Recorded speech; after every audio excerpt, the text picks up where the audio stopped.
I was just on with Jason G just a minute ago. Guy, I love him. Yeah, he's man, great guy. But it just set the tone for my day, and I'm excited to talk to you. I'm excited to really continue to give platforms. Not necessarily. So one of the things that I was talking to Coach G about when I put this together, it wasn't about a platform for the coaches to express themselves or their journeys, but more so a platform for younger coaches to be able to learn from guys and understand what it takes to get to that next level, or the different pathways and pipelines for maybe a guy that doesn't understand what it looks like, or doesn't have hope because he doesn't see enough of us in those roles. So excited to be able to utilize your journey to inspire and motivate some guys around the country that are looking to embark on this. No, I appreciate that, and following Coach G, I know he sets the precedence for coaches like myself who counts on him as somebody who's mentored me before, and we've had a lot of great conversations about basketball, about life, and I remember coming into this profession, talking to him back in, it was 2002, when I first had an opportunity to meet him, and he certainly has helped me along my journey. So, and I know he's been in this for a long time. That's awesome to hear. That's awesome to hear. I think that that's one of the things that I want to see when it's all said and done. When I walk away from being involved in the basketball industry, is I want to see it more commonplace. And I think that one of the things, it's happening a lot, but we're not talking about it, is the level of mentorship, the level of support that it is within our community, where there's guys that think that that's not there, or they think that it's not accessible or available, and the reality is it just isn't being talked about on a grand scale. So Coach G was telling me he's got a call on Thursdays that he's mentoring guys on Thursday morning. So just knowing that those resources and those things are available and there's people doing that, I mean that makes me feel great about the future of our place in the industry, and the future of our place in roles like yours as a head coach. So that perspective, Coach G was a head coach at the Division I, Division II level, so he's experienced that, and now you're in a head coaching role. I'm excited to talk to you a little bit about that, but also one thing I want to talk to you about, and without obviously want to be careful about how we address it and how we touch on it with him being a recruit, but just watching your son go through a journey that typically you're the one on that end talking to other people's children, right? And you having a situation where now coaches are sitting down with you in the room and talking to you about your son, and just a different dynamic, and how that changes kind of your viewpoint and your narrative of how you recruit and how you talk to guys. So I'm excited because I think that there's so many different directions we can go in, and we're going to keep it short and sweet, but I'm excited to talk to you here today. No, I'm excited. Yeah. All right, so the place I want to start at is, when did you know that you were called to coach? When did you know that this is something that you were passionate about and wanted to do long term? I felt that way when I was in high school, and even though I knew that I wanted to coach at some point, but it was just something that was probably inbred in me. I had some terrific coaches growing up, from middle school, AAU, to junior high and high school, and certainly into college. And it was something that I knew. I took a different pathway after I was done with playing college basketball, and then I ventured into professional basketball, went into corporate America, then got into coaching. But I knew it all along. My wife knew it all along, and my parents, my mom especially, she knew it as well. But one of the coaches that I obviously looked at when I was growing up is John Thompson. And I wanted to play for Georgetown. I wanted to go there. When I got my first letter from Georgetown, I thought it was from Coach Thompson, but it was an admissions letter instead of an athletic letter. But that's what I wanted to be. We would do this thing at our school where I would have an opportunity to coach after, my senior year eligibility was up at my high school, and I, was a coach of a student game and against teachers and all that stuff, and had a towel across my shoulder and all that stuff. But I just knew it. Been a captain in all on all the teams that I played for, and it was just, to me, it was natural, and to me it was just a love that I have for the game and had for the game at that point, that I just knew it. And then when the opportunity presented itself, I certainly jumped at it. My route, like I said, was different.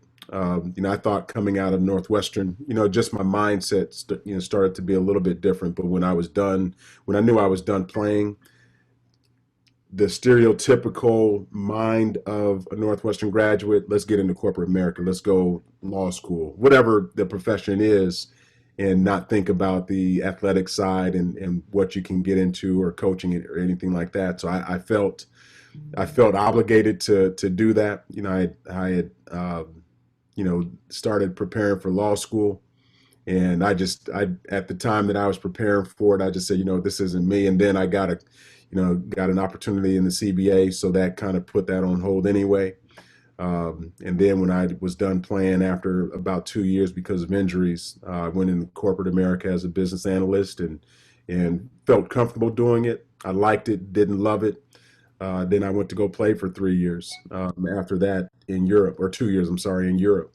And I knew then that once I went and played, I just told my wife and my mom that this was my transition into coaching. From once I'm done playing, I'm definitely getting into coaching. My mom would say that I know you're not comfortable in that suit every single day, so going to work. So why don't you and have people appreciate that? So you identified. I mean, you had a amazing career at the college level. You were at a great academic institution that instilled in you, like you said. I mean, you look at the alumni base of a Northwestern. You look at the doors that can be opened from that type of institution. And you got your education, and you started down that pathway of corporate America. As you made that shift into coaching, what would you say was the biggest transition piece for you, going from, most guys that go, from playing, as soon as they finish, they might be a GA, or they might, for you, was it relatively easy to shift gears there, or what was the process like for you? I would say it was pretty tough, from the standpoint of, when you're a player, you're a player. So a lot of times you don't think of the other side of it. You appreciate your coaches. You know that they come to practice every day, seemingly prepared for each day. You know that you're going into a game prepared to, do the very best that you can, and to give everything that you have to your players. But you didn't, and I didn't anticipate or understand what fully and completely went behind and were behind the scenes of coaching. And while I knew I had a work ethic, it just made me have to take it to another level. And I had so much to learn. I was green as a coach. I wasn't as a player, but I was green as a coach. Needed to learn the recruiting game, needed to learn the different nuances of coaching, and what it all entails, and rules, and all of that. So it wasn't a seamless transition from the administrative standpoint. On the court, it seemed it was relatively easy, but also I had to get out of my mind that I was still a player, because I could still play. Right. But I didn't want to, but I had to come across differently than I did. I wanted to. I wanted the players that I was able to coach to look at me as a coach, and not as that guy that played at one point and could still beat them.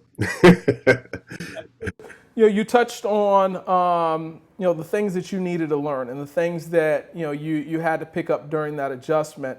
What type of resources did you turn to? I know we talked a little bit about the mentorship of people like Coach G. But as far as acquiring that knowledge and learning those things, was it a learn on the fly type situation, or was there a lot of places for you to turn to get that help? No, it was learning on the fly, because I started out at Division II level at Lincoln University at HBCU, and it was just me and the head coach. So a lot of the things that I had to do, maybe someone else didn't have to go through. I had to be the janitor and sweep the floor. I had to wash clothes after games and practices, and then call, and then do all the recruiting stuff, go out to watch games and watch film of practice, watch film of our opponents. So there were so many different things that I had to do, that it was learning on the fly. I'm sure there were a ton of mistakes that were made, but it certainly helped me understand the work ethic that you have and the amount of hours that are required to try to be the very best you can. And I appreciate that. And I wouldn't want it any other way, because it certainly has served me in my role now, and as my role when I was an assistant coach, because there was nothing too small for me. And they always talk about, and you probably understand this too, that the best CEOs at times worked in every facet of a company. And for me, if I'm thinking of the company that I work for now, I've pretty much done everything, from film work to recruiting to administrative stuff, and certainly has served me well.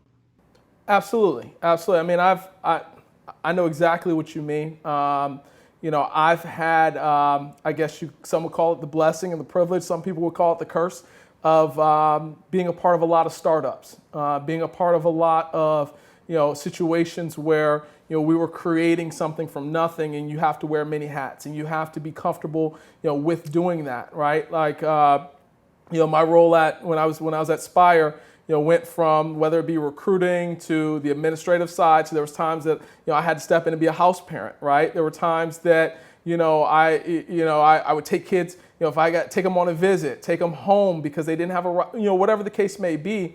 And I always say that, and I had a path similar of when my playing days were done, going into corporate America and then transitioning back into the athletic business.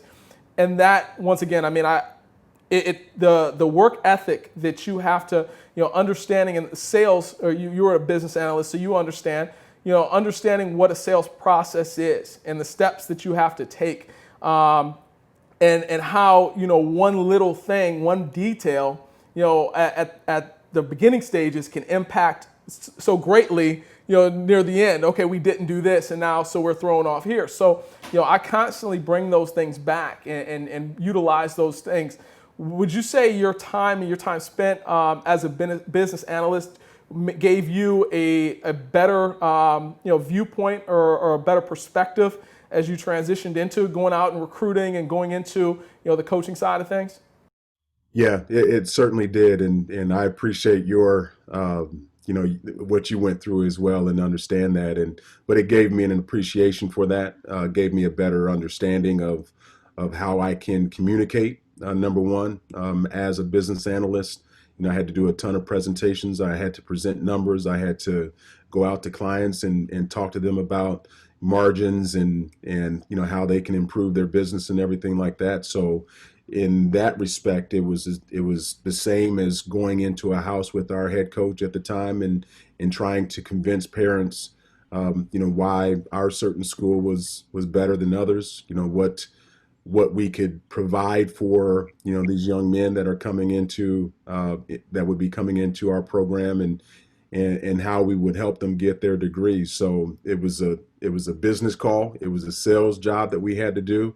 It was numbers that we had to present, from graduation rates to to the classes and all those things. So it really served me well doing that.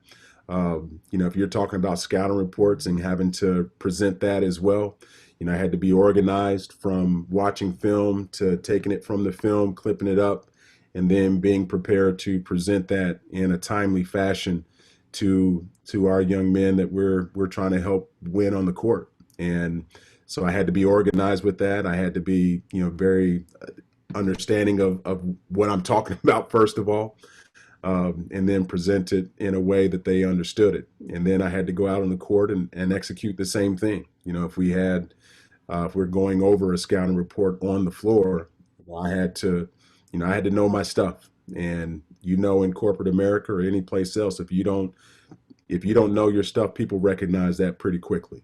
And so you want to make sure that you're on top of your stuff. And being a business analyst, and I also was assistant marketing manager, all those things, really prepared me for the job that I had to do in college athletics and in basketball. Awesome, awesome. And now you're in the role of head coach, where at the end of the day, win, lose, everything falls on your shoulders. You're the top of the pyramid there, and when you have those experiences where you've been in those guys' shoes, what have you done from a development standpoint to be able to better equip your staff with some of the things that you didn't have when you were an assistant coach? I was pretty fortunate that every stop that I had been at, that I had head coaches that gave me a lot of responsibilities, to do so many different things, whether it was on the court or off the court, recruiting, and so I treasure that. And when I came into the job here, I almost fell into the same trap of just wanting to do everything. And you talked about it, being the top of the food chain or the pyramid, and you want to make sure that everything is right. That's your baby. That's like you said, you own that. So you want to make sure that there's nothing that goes wrong. And so the problem that maybe I did initially, and even some others would do, is they try to do everything. And while you're trying to do everything, sometimes is to relinquish that control that you want to have. So fortunately for me, I had been in the game for about 18 years as a coach. So for me, I learned over a period of time that then there's times that you need to delegate. Right. Similar to what coaches did for me, is they gave me that opportunity and they gave me certain roles, and they made sure that I did it right. And that's what I had to do when I got the job here in Milwaukee. And you're only as good as the people that you hire, and I feel like we have some really good coaches that make me look good, that have been in the game for a long time, and so that's been the greatest thing about this, is that I can trust some of the coaches that I have, that are working alongside of me, to the things that I want to delegate or pass along to them. They take care of it, and we're working in sync that way. I mean, you touched on a couple key things that I think are important for any coach, as they embark on this journey, or anybody even in the basketball or athletic space, is trust. You have to trust the people around you, and delegation. And that was for me, the hardest thing to learn, and to be able to give an assignment and not micromanage. Let them do what I asked them to do, or what needed to be done, and trust that they're going to get it done. And I can't remember who said it to me, but there was a coach that I was at a clinic, a coaching clinic, and the coach said, it's like a SWAT team, right? And when they walk in that building, they know, hey, this guy's going left, this guy's straight forward, this guy, so everybody's going their own way, right?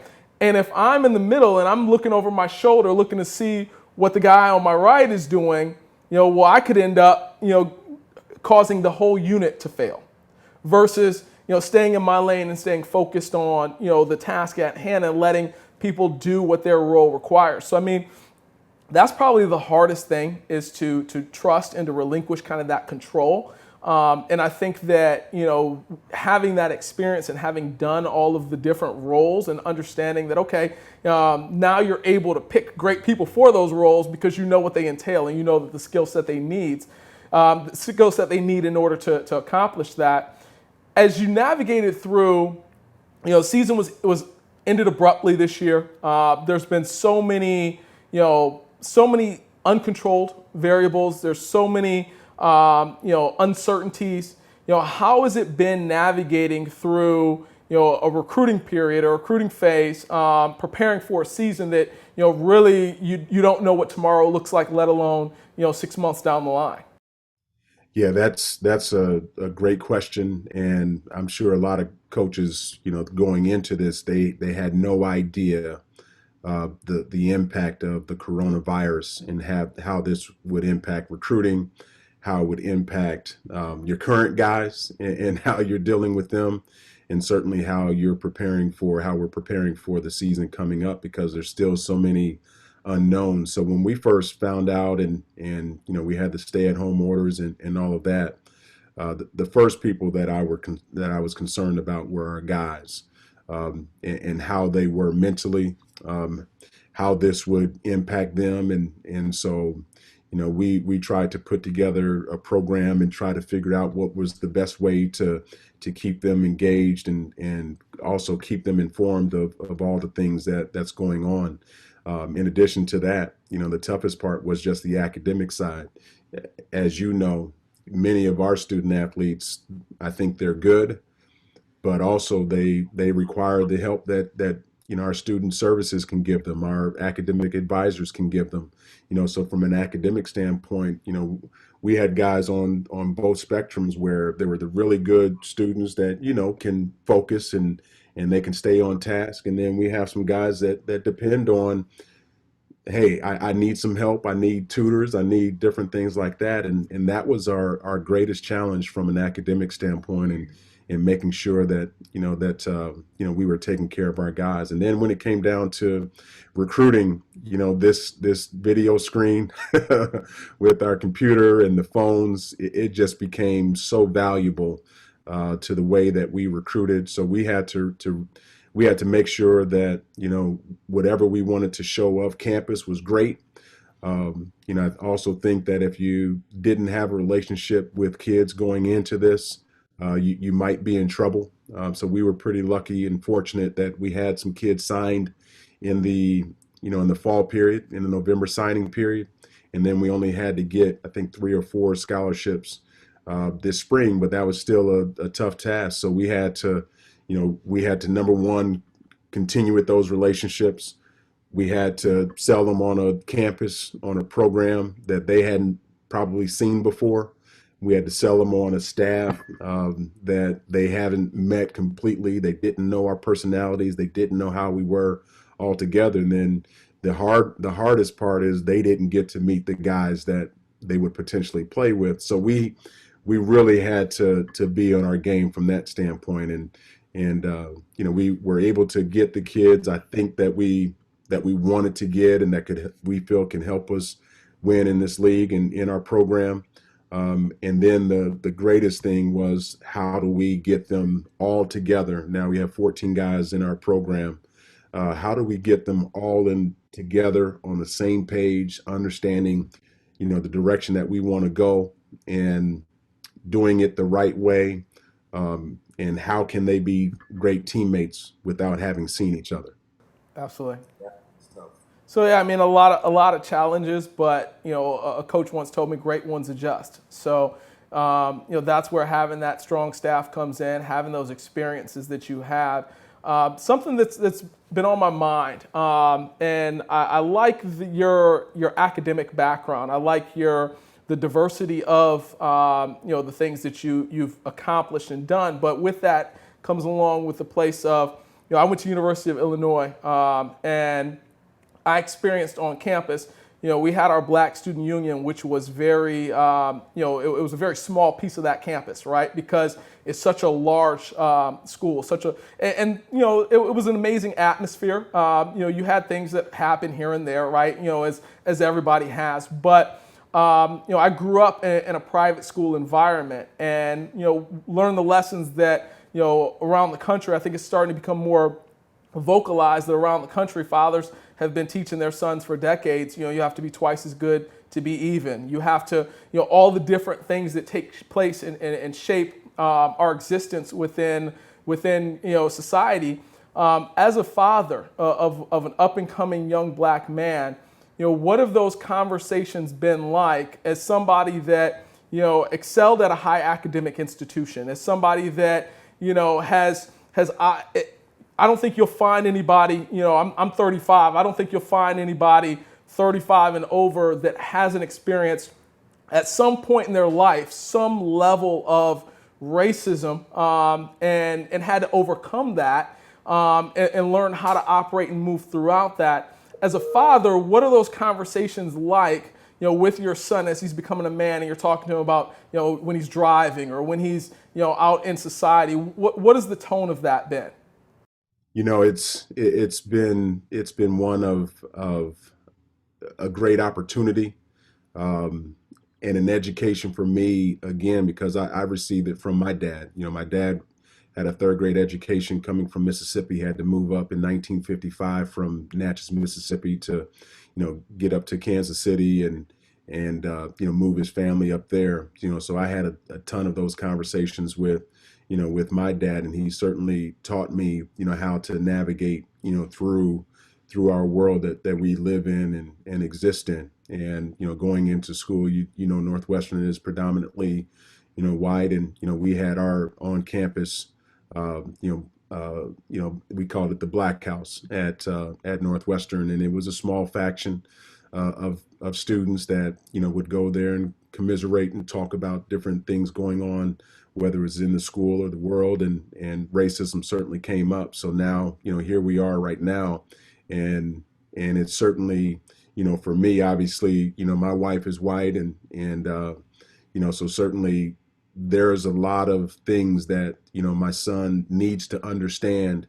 And we've had those conversations in drives. Because we're going to gyms now that they're starting to open up. We've had it when all this stuff going on with George Floyd and Breonna, and all those unfortunate souls that were lost. And I told him, he conversation with him was, when you are driving, you have to be aware, you have to be alert. And if there's ever a situation that you're pulled over, you make sure that you're, first of all, you're doing what you're supposed to be doing, and that's abiding by the driving laws first, so you can understand that. After that, if there's a situation where officers are in front of you and they're asking you questions, the worst thing that you can do is not be honest. And so we talk about being trustworthy and honorable and all those things. And I think that's the one of the greatest lessons that we can give, and I can give my son. But then I also talked about just outside of that, is living the life that you want to live, respecting and understanding. And I always say to him that you have the best of both worlds, because you can understand both sides. And I think we give great lessons to all of our kids. But he's very, and I'll give this to him, he's very worldly. um, he looks at both sides of the pictures, and when he quizzes me and he talks to me about certain things going on in this world, I step back and I say, wow, because of the things that, whether he's learning on his own or learning through books or whatever it is. I mean, he's picking it up, and he's not blind to the stuff that's going on. And I think that's truly remarkable, regarding a 17-year-old kid that, through life lessons that we've provided him, he's been around so many different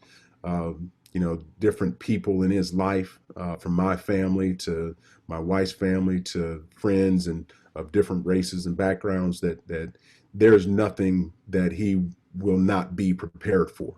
But certainly there's still so many things that he can grow and get better at. But I feel fully comfortable that if he had to be in the mix of 100,000 black people, he would be fine. If he had to be in a mix of 50,000 blacks, 50,000 whites, he would be fine, because he just understands. He just has this sociological view. It's not theoretical. He doesn't take stuff from the book and just regurgitates. I mean, he's thoroughly thinking about stuff that's going on in his world. And, I would be proud to set him off anywhere, to talk on behalf of our family or anybody, because, I just think he has a great foundation and great base. And he's just been tremendous. And my oldest daughter has been the same way. That's awesome. I listened to you talk about your children. Obviously, there's a beam of pride, coming from you there. But at the same token, you could tell that education is the foundation and the backbone of your family, and that you've empowered them to research and educate themselves, and to have those conversations and those tough conversations. And I think that to me, more important than anything else as we navigate through this is education, is understanding and learning history and learning the past. That's the only way to avoid repeating it, right? So it's awesome to hear that. It's awesome to hear. I mean, we all have seen him, the player, right? I mean, I don't think anybody in the basketball business hasn't scouted him or hasn't analyzed his game. But hearing that dynamic of him, that's impressive, and that's something that stands out quite a bit.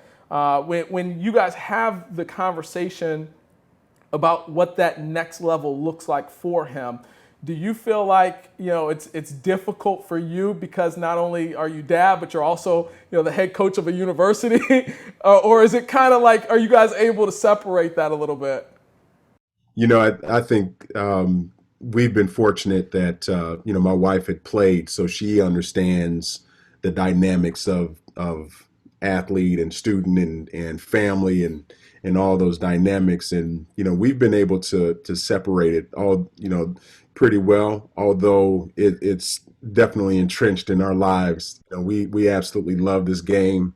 We love sports, and we can talk it from the time that we wake up until the time that we go to sleep, because we love it that much.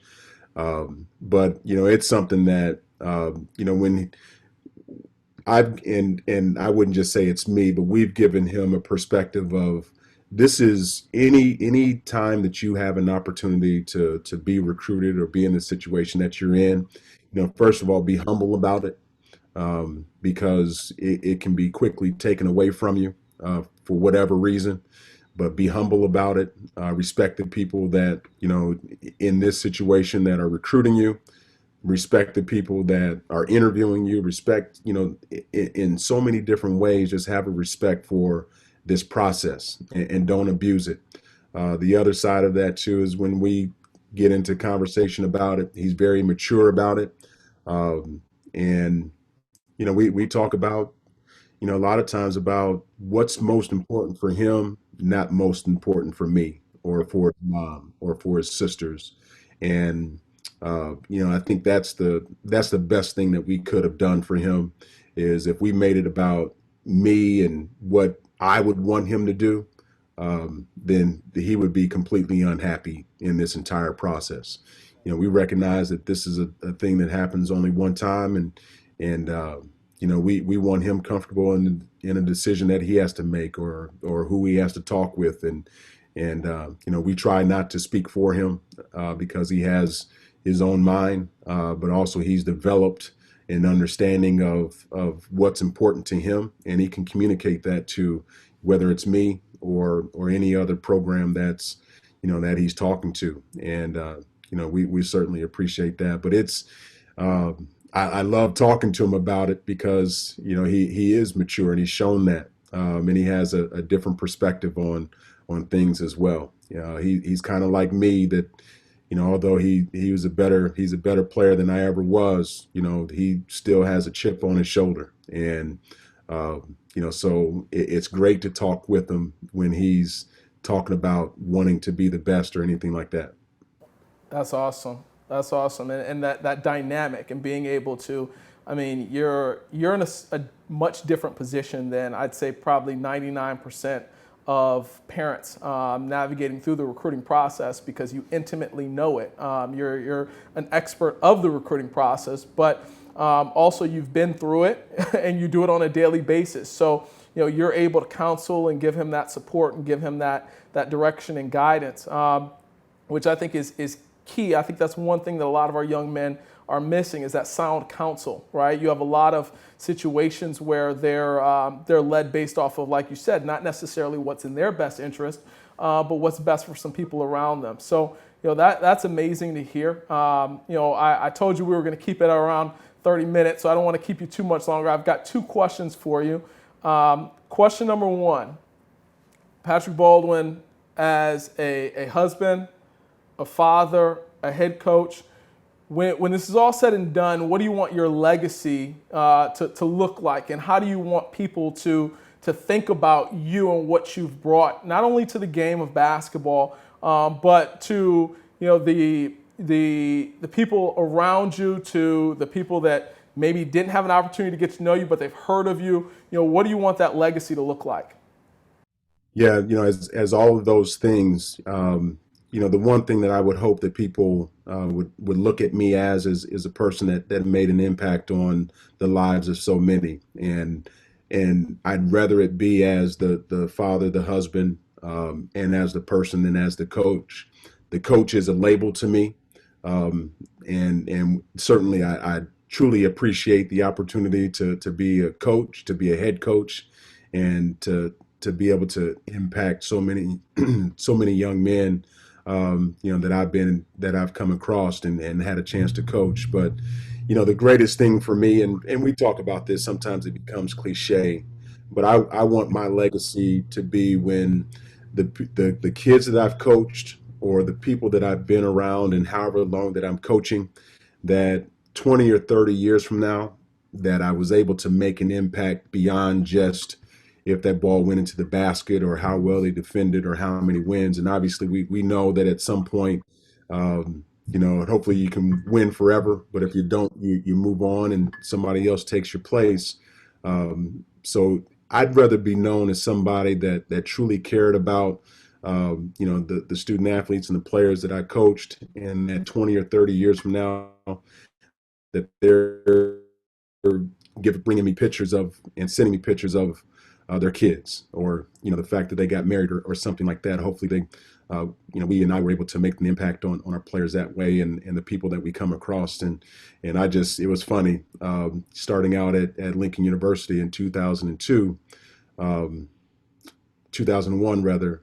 I just, there's Taryn Tees is a guy that just sent me a message on LinkedIn, and I got it. And then he sent me some pictures that we took from 2001. And that's what I mean. So, if he's taking his time out to research, and man, here's Coach Baldwin, here's a picture, this is what I remember of you. And it had nothing to do with, it wasn't a picture of basketball. It wasn't a picture of me teaching him or anything like that, or him playing the game. It was just a picture of me and some other guys with him on his team, that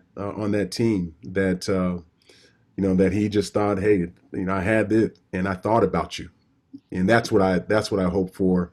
That's what I want my legacy to be. As a husband, just someone devoted to, my wife, and giving her all the things that she needs. As a father, trying to be that father figure, and pillar of strength for them when they go out into this world, to be able to think on their own, but also understand that the foundation that we were able to give them. And then obviously as a coach, just, making an impact on our young men's lives, that, they can go out into this world and be that same source of strength for whomever they come in contact with.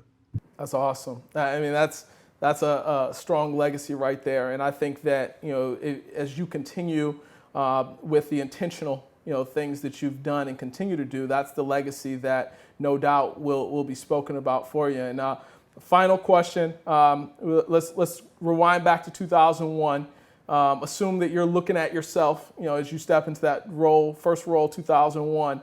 What's that one piece of advice? 19 years of experience and knowledge now that you have. What's one thing that you would tell, Coach Baldwin in 2001 to prepare him for this journey that he's about to embark on? Well, the first thing I would say is just stay in shape, because run every day and work out just so because you can lose that pretty quickly. But similar to what I tell my son, but if I'm telling myself in 2001, stay humble in this process, learn as much as you possibly can, and be as egoless as you can as you start out and as you go through, and then be good to people, because if you're a jerk, people will recognize that, they'll see that and not want to be around you. If you have too much of an ego, you act like you know so much or more than anybody else, then this game will certainly humble you, and people will humble you as well. And so that's what I would say to myself, is just be humble and have no ego as you go through this journey. Awesome. I appreciate you so much, and I know that this is going to impact and help if it reaches one person that has dreams of being a head coach one day, and they're able to learn from your story and take something away from it. For me, that's a win. I appreciate you taking the time. I know you guys have a lot going on. Kids are getting back to campus. You're getting prepared. You've got a lot to do. So once again, I value your time. I value your presence. I appreciate you taking the moment to talk to me today. I appreciate you, and I'll do this anytime for you. So I appreciate you. Thanks a lot. We'll talk soon. All right, thanks, Justin.